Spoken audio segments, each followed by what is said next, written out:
ಗದಗ ಹೆಸರಿಂದ ಇನ್ನೊಂದು mobile number ಕೊಡಿ. ಒಂದ್ಸಲ ಅಲ್ಲ, ಅದು ಕೇಸ್ ಮುಗಿಯೋ ತನಕ ಬರಬೇಕಾಗ್ತದೆ. ಒಂದ್ಸಲ ಎಫ್ಐಆರ್ ಆದಮೇಲೆ ಬೇಕಲ್ಲ, ಸಾಕು ಬೇಕು ಆಗಬೇಕು. ನಾನು ಮಾಡಿದ್ವಿ ಅದಕ್ಕೆ ನಿಮ್ಮ ನಂಬರ್ ಅಲ್ಲ.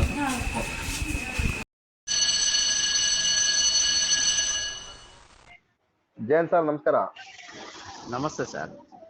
ಸರ್ ಧರ್ಮಸ್ಥಳದಲ್ಲಿ ಈಗ ಒಂದು 3 ವಾರ ಹಿಂದೆ ಸರ್ ಒಬ್ಬ ಹೆಣ್ಮಗಳನ್ನ ಒಂದು 11:30-12 ಟೈಮಲ್ಲಿ ಏನೋ ಅತ್ಯಾಚಾರಕ್ಕ ಎದಕ್ಕೂ ಹೊಟ್ಟೆ ಅಕಸ್ಮಾತ್ ಕಳ್ತನಕ್ಕೋ ಸೆರೆಗಳಿರ್ತಕ್ಕಂಥದ್ದು ಎಲ್ಲ ವೈರಲ್ ಆಗಿರ್ತಕ್ಕಂಥ ವಿಡಿಯೋ 1 ಕೋಟಿ ಜನಕ್ಕಿಂತ ಜಾಸ್ತಿ ನೋಡಿದ್ದಾರೆ.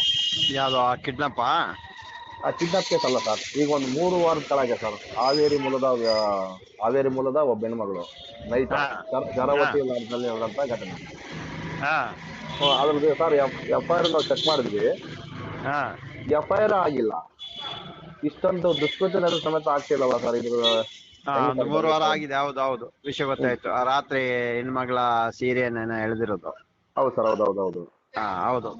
ಅದು ಮತ್ತೆ ಇವರು 112 ಫೋನ್ ಮಾಡಿದಾಗ ಪೊಲೀಸರು ಬಂದಿರತಕ್ಕಂಥದ್ದು ನೋಡಿ, ನೀವು ಎಫ್ಐಆರ್ ಮಾಡಿಸಿದ್ರೆ ಆಗ್ಲೆಲ್ಲ ಬರ್ಬೇಕಾಗುತ್ತೆ, ಕೇಸ್ ಮುಗಿಯೋ ತನಕ ಇದಕ್ಕೆ ಅವ್ರೇನ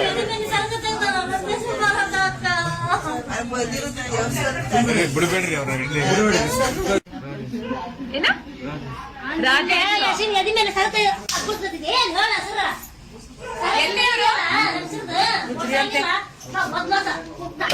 ಗೊತ್ತಿಲ್ಲ.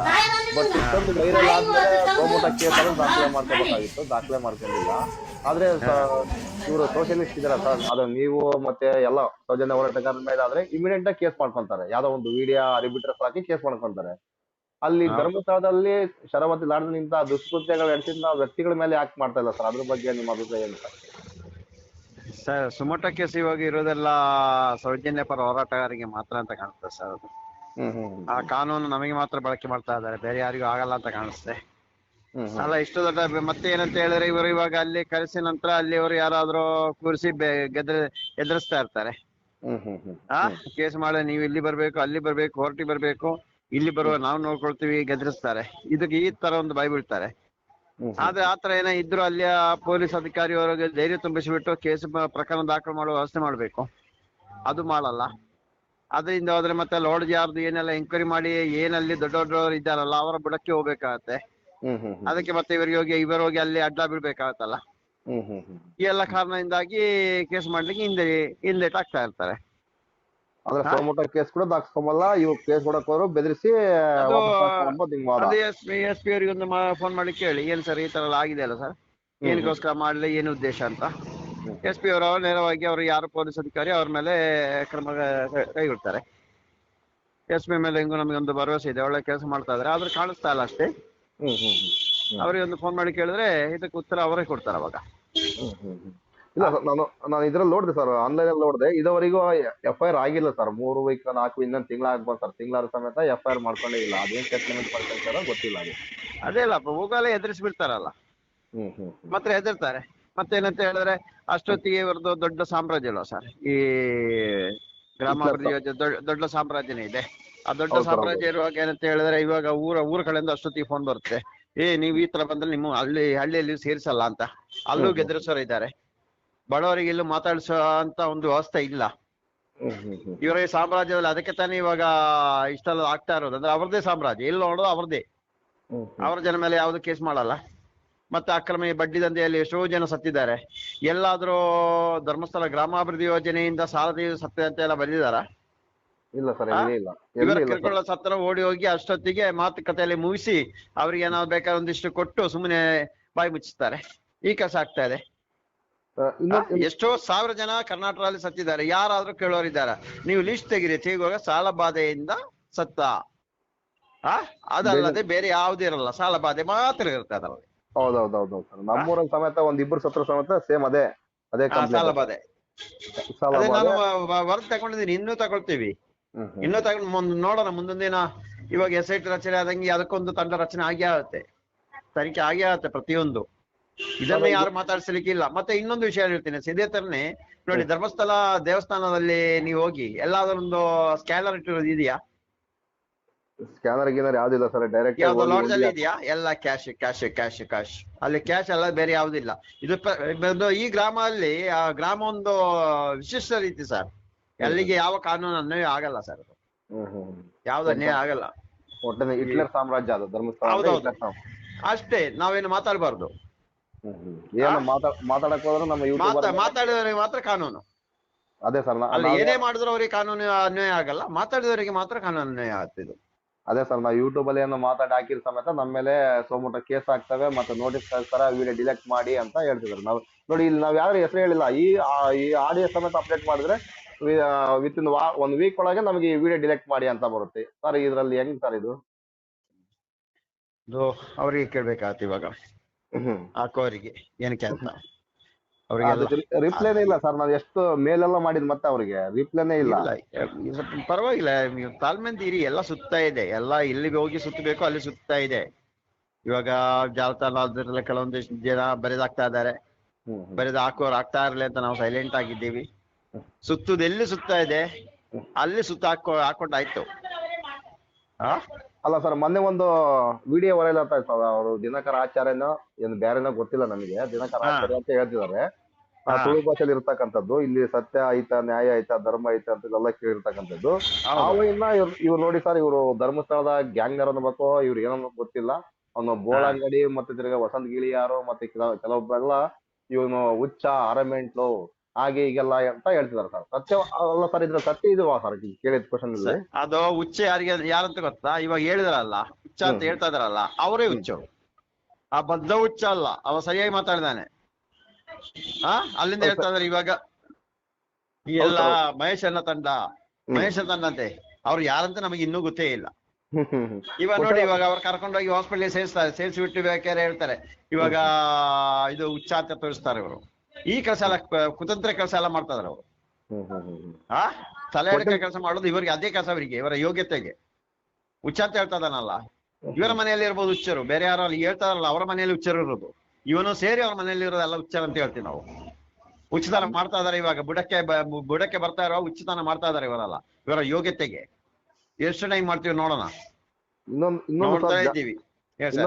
ಸಾಮಾಜಿಕ ಜಾಲತಾಣದಲ್ಲಿ ಗುಸ್ಗುಸ್ ಅಂತ ಓಡಾಡ್ತಿದೆ. ಸೌಜನ್ಯ ಹೋರಾಟಗಾರರಲ್ಲೇ ಅವ್ರವ್ರನ್ನೇ ಎತ್ತೆತ್ತಿ ಕಟ್ಟಿ ಇದೇನು ಮಾಡ್ತಾ ಇದಾರೆ. ಕುದುರೆ ವ್ಯಾಪಾರ ಮಾಡ್ತೀರ ಅಂಬೋದು ಮೇಲ್ನೋಟ ಕಾಣ್ತಿದೆ ಸರ್. ಯಾರು ಅವರೇ ಮಾಡ್ತಾ ಇದಾರಲ್ಲ, ಅದು ನೋಡ್ತಾ ಇರ್ಬೋದಲ್ಲ. ಅವರ ಅದೇ ಕೆಲಸ ಅವರಿಗೆ, ಬೇರೆ ಏನು ಇವಾಗ ಕೈಗೆ ಸಿಗ್ತಾ ಇಲ್ಲ.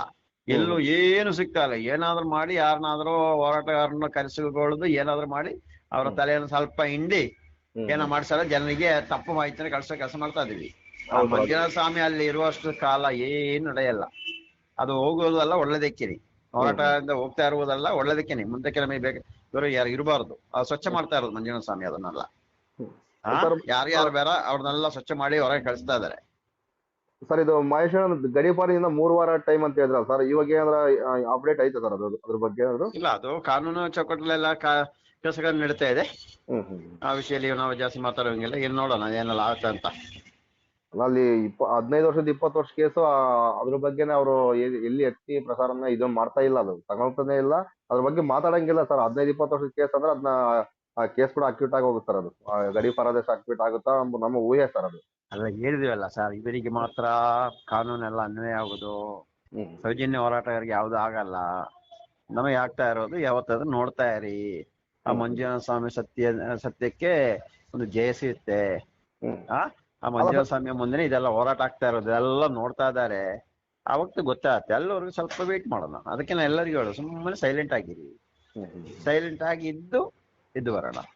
ಇವ್ರು ಮಾಡುವಷ್ಟು ಮಾಡ್ಲಿ ಅಂತ ನೋಡ್ತಾ ಇದ್ದೀವಿ. ಏನೆಲ್ಲ ಮಾಡ್ಲಿಕ್ಕೆ ಆಗತ್ತೆ ಎಲ್ಲ ಮಾಡ್ಲಿ ಅಂತ. ನಮಗೊಂದು ತಾಳ್ಮೆ ಅಂತ ಇದೆ, ಒಂದು ಇತಿಮಿತಿ ಇದೆ ನಮಗೂ. ಮಂಜುನಾಥ ಸ್ವಾಮಿಗೂ ಅದಿದೆ. ಆ ಮಂಜುನಾಥ ಸ್ವಾಮಿ ಅನುಗ್ರಹ ಎಲ್ಲ ನಾವು ತಾಳ್ಮೆಯಲ್ಲಿ ಕೂತಿದ್ದೀವಿ.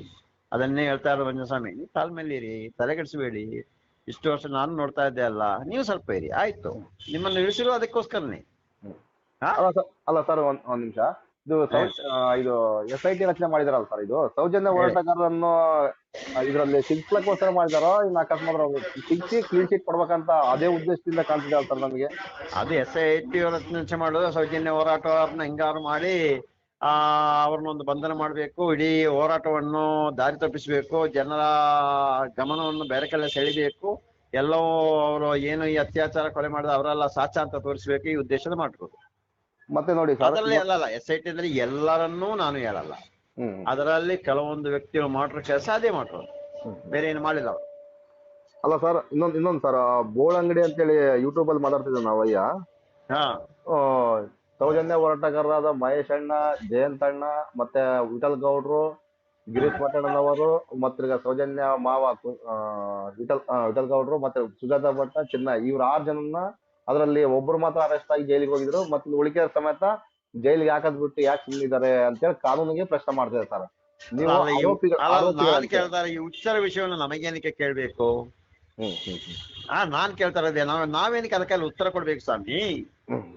ನೇತಾಗಿ ತಾವು ಮಾತಾಡ್ತೀರಾ, ನಮ್ಗೆ ಉತ್ತರ ಕೊಡೋಣ.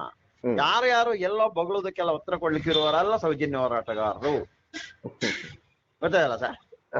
ಎಲ್ಲೋ ಯಾವನೋ ಬೊಗಳ್ತಾ ಇದ್ದೀವಿ ಅಂತ ಹೇಳ್ಬಿಟ್ಟು ಅದಕ್ಕೆ ಉತ್ತರ ಕೊಡ್ಲಿಕ್ಕೆ ಅಲ್ಲ. ಯಾವನೆಲ್ಲ ಬೊಗಳ್ತಾ ಇದ್ದಾರಲ್ಲ ನಾಯಿ ತರ, ಅದಕ್ಕೆಲ್ಲ ಉತ್ತರ ಕೊಡುವವರಲ್ಲ ನಾವು. ನಮಗೆ ನಮ್ದಾಗಿ ಒಂದು ಗೌರವ ಇದೆ. ನಿಷ್ಠಾವಂತ ಸಮಾಜದಲ್ಲಿ ಬದುಕಬೇಕು, ದೇಶದಲ್ಲಿ ಇರಬೇಕು ಎಂಬ ಕಾನೂನು ಚೌಕಟ್ಟಲ್ಲಿ ಬದುಕ್ತಾ ಇರುವವರು ಅದರದೊಂದು ಗೌರವ ನಮಗೆ ಕೊಟ್ಟಿದ್ದಾರೆ. 10 ಜನ ಆದ್ರೆ 10 ಜನ, 1 ಲಕ್ಷ ಜನ 1 ಲಕ್ಷ ಬೇಕಂದ್ರೆ 1 ಲಕ್ಷದಲ್ಲಿ 1000 ಜನ ಕೊಟ್ಟಿದ್ರು ಸಾಕು ನಮ್ಮ ಒಟ್ಟಿಗೆ, ಅವರಿಗೆ ಸಾಕು ನಾವು ಮಾತು. ಹುಚ್ಚರಿಗೆಲ್ಲ ಹೇಳೋ ಅವಶ್ಯಕತೆ ನಮಗಿಲ್ಲ.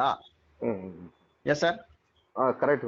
ಅದೇ ಬೋಳಂಗಡಿ ಅವರು, ಇವರು ಆರೋಪಿಗಳು, ಇವರೇ ಕೊಲೆ ಹೆಸರೇ ಎತ್ತಬೇಡಿ ಸರ್, ಅವರ ಹೆಸರೇ ಎತ್ತಬೇಡಿ ಸರ್ ಅಂತ ಮಾತೆ ಕೇಳಿಕೆಲ್ಲ, ಅವರ ಹೆಸರೇ ಎತ್ತಬೇಡಿ. ಅದಕ್ಕೆಲ್ಲ ತಲೆ ಕೆಡಿಸೋದೇ ಇಲ್ಲ. ಏನಾಗ್ತಿದೆ ಎಲ್ಲ ಗೊತ್ತು, ಕಾನೂನಲ್ಲಿ ಏನಾಗ್ತದೆ, ಹೋರಾಟದಲ್ಲಿ ಏನಾಗ್ತದೆ, ಎಲ್ಲೋಗಿ ಸುತ್ತಾ ಇದೆ ಎಲ್ಲ ಗೊತ್ತು ನಮಗೆ. ಏನಿಲ್ಲ ಸರ್, ಅದಕ್ಕೆ ಕ್ಲಾರಿಫಿಕೇಶನ್ ಅಂದ್ರೆ ಸರ್, ಇವಾಗ ಹೋರಾಟಗಾರ ನಾವು ಎಲ್ಲ ಇದೀವಲ್ಲ ಸರ್, ಕೆಲವರಂದ್ರೆ ಇದಾರೆ ನೋಡಿ, ಇವರೇ ಒಳಗೆ ಹೋಗ್ತಾರೆ, ಇವರೇ ತಪ್ಪಿತಸ್ಥರ ಎಂಬ ಭಾವನೆ ಬರಬಾರ್ದು, ಅದಕ್ಕೋಸ್ಕರ ಸರ್ ನಿಮ್ಗೆ ಕೇಳಿದ. ಅದು ಬಿಟ್ಟರೆ ಇವರು ಒಳಗೆ ಹಾಕ್ಲಿಕ್ಕೆ ನೋಡಿದಾರಲ್ಲ, ಮಂಜುನಾಥ ಸ್ವಾಮಿ ಬಿಟ್ರ? ಬಿಡಲ್ಲ ಸರ್, ಬಿಡಲ್ಲ ಬಿಡಲ್ಲ ಸರ್. ಅಷ್ಟೇ ಸರ್, ಅಷ್ಟೇ ಆಲೋಚನೆ ಮಾಡಿ ಸರ್, ಇವತ್ತು ಎಲ್ಲ ಪ್ರಯತ್ನ ಮಾಡಿದ್ರು. ಆದ್ರೆ ನಮ್ಮನ್ನ ಒಳಗೆ ಹಾಕ್ಲಿಕ್ಕೆ ಹೋದ್ರಲ್ಲ, ಯಾರೆಲ್ಲ ಪ್ಲಾನ್ ಮಾಡಿದ್ರು ಅವ್ರಿಗೆ ಇವತ್ತಲ್ಲ ನಾಳೆ ಸುತ್ತಾಕಿ ಆಗುತ್ತೆ, ಅವ್ರ ಜೈಲಿಗೆ ಹೋಗ್ತೇ. ನಾವು ಹೋದ್ರು ನಮಗೆ ಟೆನ್ಷನ್ ಏನಿಲ್ಲ. ಸತ್ಯಪರ ಹೋರಾಟಕ್ಕೆ ಹೋಗ್ತಾ ಇರೋದು ಯಾರ ದುಡ್ಡು ತಿಂದು ಬಿಟ್ಟು ಎಂಜಲ ಕಾಸಿ ಕೈ ಚಾಚಿ ಮಾಡಿರೋ ಕೆಲಸ ಅಲ್ಲ ಇದು. ನಿಯತ್ತಾಗಿದ್ದೀವಿ ನಾವು, ಅದಕ್ಕೆ ಬೇಜಾರು ಇಲ್ಲ ಹೋಗೋದಕ್ಕೆ, ಗೊತ್ತದಲ್ಲ? ಆದ್ರೆ ಇದಕ್ಕೆ ಯಾರೆಲ್ಲ ಕೆಲಸ ಮಾಡ್ತಾರೆ ಅವರೆಲ್ಲ ಹೋಗ್ತಾರೆ ಒಂದಲ್ಲ ಒಂದು ರೀತಿಯಲ್ಲಿ.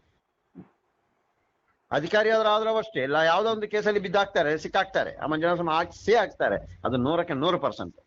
ಅದೇ ಸರ್, ಈಗ ಒಂದು ಎರಡು ಮಾತಿಲ್ಲ ಸರ್. ಇದು ಸೌಜನ್ಯ ಕೇಸಲ್ಲಿ ಇರ್ತಕ್ಕಂಥ ತಪ್ಪಿತಸ್ಥ ಅಧಿಕಾರಿಗಳಿಗೆ ಒಂದು 6-7 ಜನ ಇದಾರಲ್ಲ ಸರ್, ಅವ್ರಿಗೆಲ್ಲ ನೋಟಿಸ್ ಹೋಗಿದೆಯಂತೆ.